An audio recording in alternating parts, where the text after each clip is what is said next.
Good morning, ladies and gentlemen.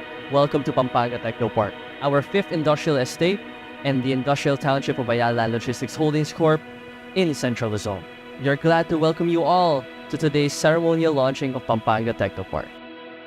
ALLHC has been a steadfast partner of BOI in providing location options for potential investors, and our partnership has been proven effective in matching investment-ready locations to our local and foreign investors. So the additional hectareage of the industrial township will surely be the new center of growth in Central Luzon.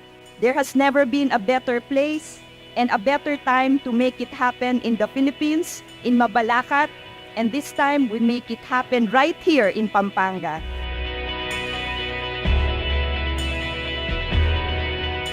Hindi lang to industrial park, gagawin namin tong agro-industrial park. Gagawa tayo ng food terminal. Susuportahan namin ang cold storage at dry warehouse facilities.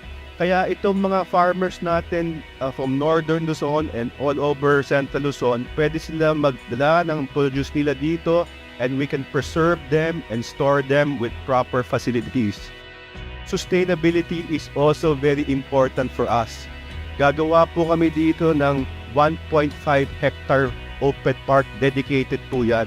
Para po sa mga tao ng Mabalacat, meron silang konting pasyalan. Friendly to all Pambangueños. Pwede mamasyal at pwede mag-Instagram.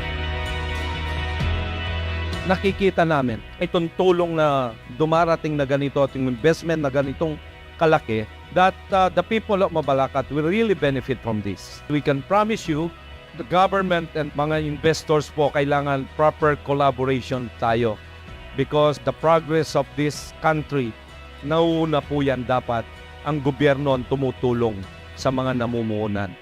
In our city, I assure you, Mr. Landoni and the group, na hindi po namin kayo pababayaan kung hindi tutulungan po namin kayong lahat. We are sincerely grateful for all the support and assistance. And through Pampanga Techno Park, we are committed to work together to create employment opportunities for all Filipinos. Maraming salamat po and good morning.